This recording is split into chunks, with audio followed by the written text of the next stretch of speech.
Hello guys, आज हम देखने वाले सोलो लेवलिंग सीजन 3 के एपिसोड नंबर 1 को। तो चले कहानी को शुरू करते हैं। तो हमने देखा था कि संग जिनू जेजू आइलैंड रेड पर पार्टिसिपेट करता है और रेड को कंप्लीट करके गेट को क्लोज कर देता है। उसी के साथ सभी एंड को भी मार डालता है एंड जिनू का लेवल हो चुका है 100। अब नेक्स्ट चैप्टर की शुरुआत में हम देखते हैं कि जिनू फ्यूनरल पर आया हुआ होता है और जेजू आइलैंड की रेड खत्म होने के बाद सिर्फ एक ही बात लोग कर रहे होते हैं कि जिनू कितना स्ट्रांग है, क्योंकि ये रैंक हंटर बनने के बाद पहली बार लोगों ने उसे फाइट करते हुए देखा था। जिन्होंने जेजू आइलैंड में अपना डेब्यू किया और सबको रेड के सक्सेस की बात पता चल चुकी थी। पूरे कंट्री में इसी सक्सेस की बातें आग की तरह फैल गई थी और उसके साथ संग जिनू एक हॉट टॉपिक बन चुका था। हालांकि लोग उसे शाबाशी दे रहे थे, लेकिन कई लोग ऐसे भी थे जो उसे विन की मौत के दोषी मान रहे थे। लोगों का मानना है कि अगर वो रेड पर पहले ज्वाइन कर लेता तो हंटर्स की मौतें बहुत कम होती। बहुत लोगों ने संग जिनू के सपोर्ट में आवाज उठाई, लेकिन वो उतना भी नहीं था जो क्रिटिसिज्म की आवाज को दबा सके, क्योंकि जो भी बातें लोग कर रहे थे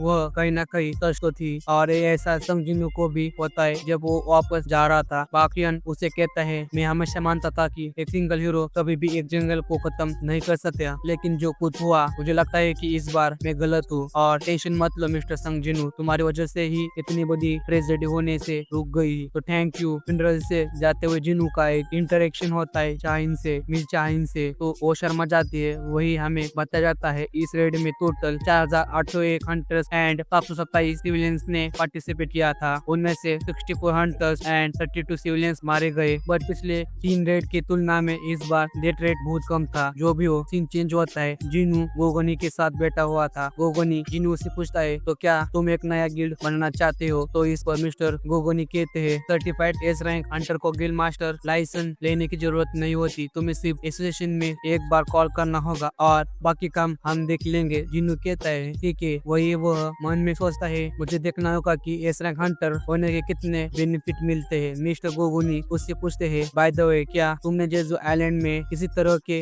बैरियर कास्ट किया था? जिनू कहता है, नहीं, पर क्यों? मिस्टर गोगोनी कहते हैं, हमने जेजू आइलैंड में कुछ हंटर्स को भेजा था जात पड़ताल और मैजिक क्रिस्टल को कलेक्ट करने के लिए, बट वो सभी लोग अचानक से बेहोश हो गए। इसलिए मैं पूछ रहा था कि तुमने अगर कोई बैरियर कास्ट किया हो और तुम बताना भूल गए हो। जिनू कहता है, नहीं, मैंने ऐसा कुछ नहीं किया। परसों भी हंटर्स और सोल्जर्स ने क्या कहा? मिस्टर गोगोनी कहते हैं, उन्हें बेहोश होने के पहले क्या हुआ था कुछ भी याद नहीं। जो भी हो, एक बंदा मिस्टर गोगोनी को कुछ बताता है और मिस्टर गोगोनी जिनू से कहते हैं, मुझे जाना होगा, तुम्हारा कीमती वक्त देने के लिए शुक्रिया। जिनू भी कहता है, मुझे भी अब चलना चाहे। एंड जब वो कार में बैठने वाला था, तभी एक बंदा आके कहता है, मिस्टर संग जिनू, आपसे मिलकर खुशी हुई। मैं एडम व्हाइट हूँ, funeral blue of Hunter association से। एंड वो अपना विजिटिंग कार्ड देखी कहता है, ऐसे अचानक आने के लिए माफ करना, बट आपसे मिलना मुश्किल है। मैं आपसे आपके ऑफिस में भी गया था। संग जिनू को याद आता है कि उन्होंने इसके बारे में उसे पहले बताया था कि एक फॉरेन बंदा उससे मिलने के लिए गिल पर आया था। जो भी हो, ये बंदा एडम कहता है, मुझे आपसे थोड़ी इंफॉर्मेशन शेयर करनी थी। जिनू कहता है, इंफॉर्मेशन? ये बंदा कहता है, पूरी दुनिया में ऐसी कोई कंट्री नहीं होगी जो ये इंफॉर्मेशन तुम्हें दे सकती है हमारे अलावा। जिनू कहता है, तो तुम ऐसी इंफॉर्मेशन मुझ जैसे के साथ शेयर क्यों करना चाहते हो? एडम कहता है, हम कुछ स्पेशल लोगों को इंफॉर्मेशन देकर उनसे बेनिफिट लेते हैं और जेजू आइलैंड में तुम्हारा बहुत बड़ा इंप्रेशन पड़ा है, इसलिए हमारे डायरेक्टर तुमसे पर्सनली मिलना चाहते हैं। अब इससे ज्यादा डिटेल्स हमारी डिप्टी डायरेक्टर तुम्हें बताएंगे, तो क्या तुम चलना पसंद करोगे? मेरी कार यहीं पर खड़ी है। जिनू कहता है, मुझे नहीं पता कि तुम कौन सी स्पेशल इंफॉर्मेशन मुझसे शेयर करना चाहते हो और वो मेरे काम की भी है या नहीं। एडम अब बता देता है कि एक अपग्रेडर जो दूसरे अकन की एबिलिटीज को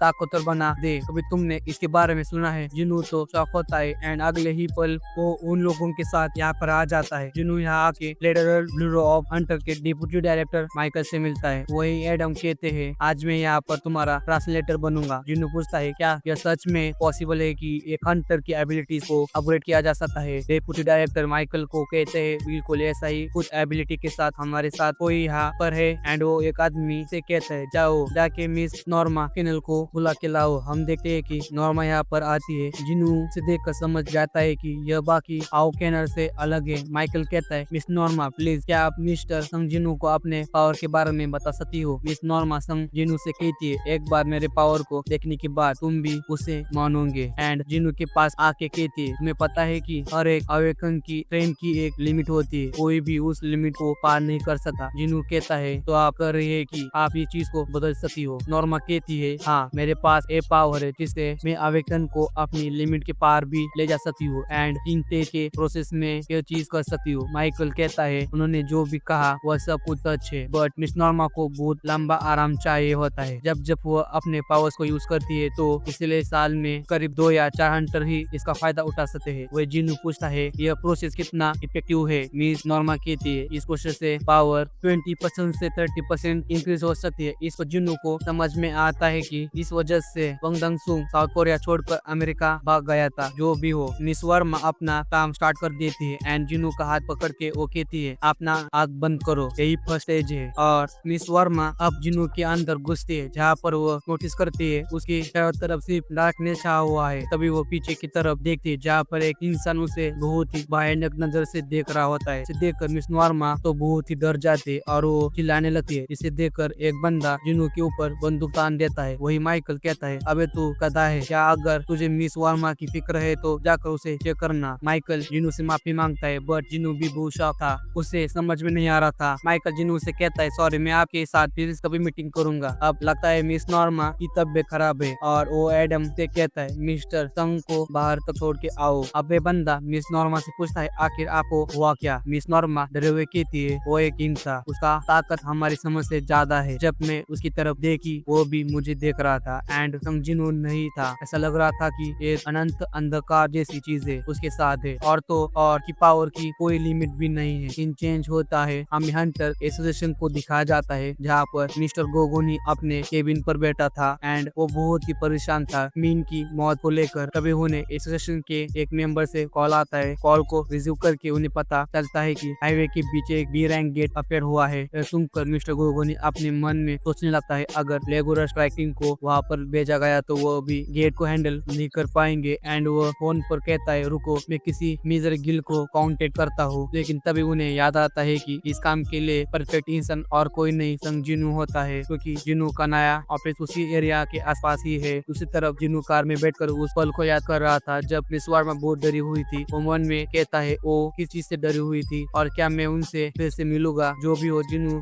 देखता है कि यहाँ पर बहुत ही ट्रैफिक जाम हुआ है। वो कहता है इसलिए मैं सब प्रे करता हूँ और इसी दौरान उसके पास मिस्टर गोगोनी का कॉल आता है। कॉल को उठा के जिन्नू कहता है मैं आपका क्या हेल्प कर सकता हूँ। मिस्टर गोगोनी बताता है हाईवे के बीच में एक गेट अपेयर हुआ है और क्या वह उसे उनके लिए क्लियर कर सकता है। जिन्नू कहता है ये सब तो मैं कर लूंगा पर क्या बिना एंटी पेमेंट के वो लोग मुझे अंदर घुसने देंगे। अब मिस्टर गोगोनी थोड़ा मुस्कुरा के कहते हैं मुझे ये बताओ उस एंटी पेमेंट का इंचार्ज कौन है। जिन्नू कहता है हंटर एसोसिएशन। मिस्टर गोगोनी कहते हैं और तुम किस वक्त कैसे बात कर रहे हो। जिन्नू को समझ में आता है कि वो एक बेतुका का सवाल पूछ रहा था। उसके बाद सीन चेंज होता है, हमें उस जगह को दिखाया जाता है जहाँ पर बी रैंक गेट अपेयर हुआ था। जिन्नू गेट की तरफ जा रहा था तभी एसोसिएशन की एक लड़की उसे रोक देती है और वो कहती है क्या तुम एस रैंक हंटर संग जिन्नू हो, लेकिन इससे कोई फर्क नहीं पड़ता, तुम्हें रूल्स को मानना ही होगा। तो क्या तुम्हारे पास एंट्री पिरामिड है गेट के अंदर जाने के लिए। जिन्नू के पास कोई ऑप्शन नहीं होता एंड वो मिस्टर गोगोनी को कॉल लगा के उस लड़की को देता है बात करने के लिए। वो लड़की तो डर जाती है। वो कहती है कॉल पर कौन है। जिन्नू कहते हैं लाइन पर वो आदमी जिसे तुम मना नहीं कर सकते। वही और लड़की अब मिस्टर गोगोनी से माफी मांगती है एंड जिन्नू को अंदर जाने की परमिशन दे देती है। जिन्नू जब गेट के अंदर जाता है तो यहाँ के सभी लोग शौक रहते हैं क्योंकि यह जो गेट होता है यह रेड गेट में बदल जाता है और जब तीन लेजेंड में शिफ्ट होता है हमें जिन्नू को देखते हैं। वो चारों तरफ देख कर कहता है मुझे ऐसा लगता है कि मैं रेड गेट में आ चुका हूँ और बाहर जाने का गेट भी बंद हो चुका है। लगता है मुझे इस गेट को क्लियर करना ही होगा। उसी के साथ जिन्नू को अपने मॉम की बात याद आती है। यहाँ पर उसकी मॉम को उसके हंटर बनने से कोई प्रॉब्लम नहीं है क्योंकि उसका डैड भी एक हंटर था और जिन्नू के अंदर उनका ही खून दौड़ रहा है। बट उसकी मॉम कहती है अपना ख्याल रखना और खुद को ज्यादा पुश मत करना। जिन्नू को यह बात से रिलैक्स फील होता है कि उसकी मॉम को उसके हंटर बनने से कोई एतराज नहीं है। तभी जिन्नू के सामने कुछ भी अफेयर हो जाते हैं और जिन्नू भी अपना शैडो आर्मी बाहर निकाल लेता है एंड देन इनकी भी फाइट स्टार्ट हो जाता है और जिन्नू का शैडो आर्मी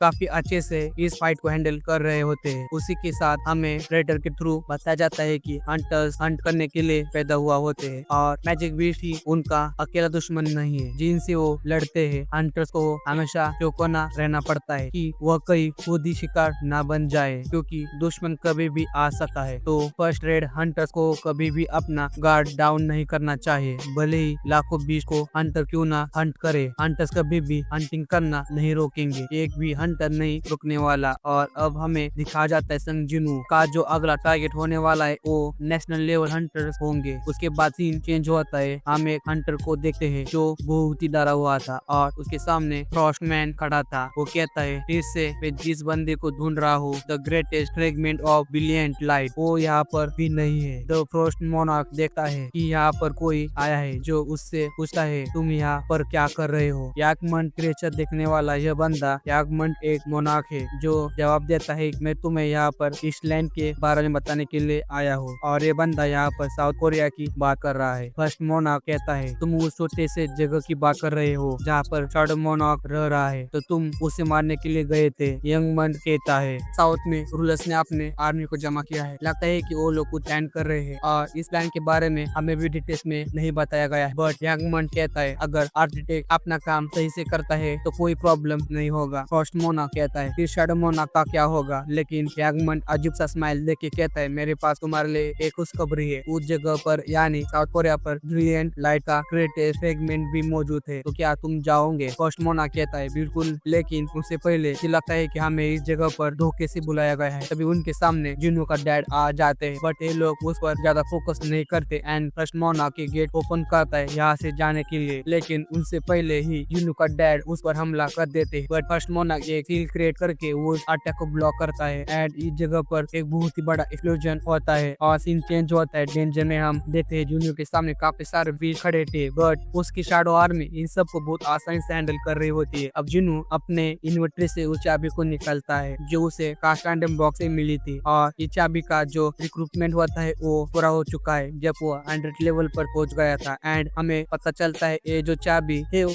कार्टन टेपल की है और ये वही जगह है जहाँ पर जिन्नू को अपनी पावर मिली थी। जिन्नू इस चाबी को पकड़ के सोचता है मैं उस डबल डेंजन के बारे में कभी नहीं भूल सकता और अब सिस्टम मुझे फिर से वहीं पर जाने के लिए कह रहा है और जहाँ पर ये सब शुरू हुआ था, लेकिन इस बार बात कुछ अलग है और तुम लोग देख ही सकते हो अब जिन्नू कितना बदल चुका है। बंदे को समझ में आता है यह सब जो उसके साथ हो रहा है वो सब पहले से ही किसी का प्लान था और वो उसे वापस बुला रहा है। जिन्नू कहता है अगर ऐसी बात है तो थोड़ी देर रुक जाओ, मैं आ रहा हूँ। उसके साथ हमें उस गॉडेस का स्टैचू दिखाया जाता है जो बहुत ही क्रिपी सी स्माइल दे रहा था। उसी के साथ ये एपिसोड यहीं पर हो जाते खत्म। और अगर वीडियो देखते देखते यहाँ तक पहुंच चुके हो तो कमेंट सेक्शन में बताओ कि आपको आज का एक्सप्लेनेशन वीडियो कैसा लगा, और अगर आपको आज का एक्सप्लेनेशन वीडियो अच्छा लगा हो तो प्लीज चैनल को भी सब्सक्राइब कर दो। मिलते हैं आपसे लोगों से अगले वीडियो में, अब तक के लिए इतना ही, गुड बाय।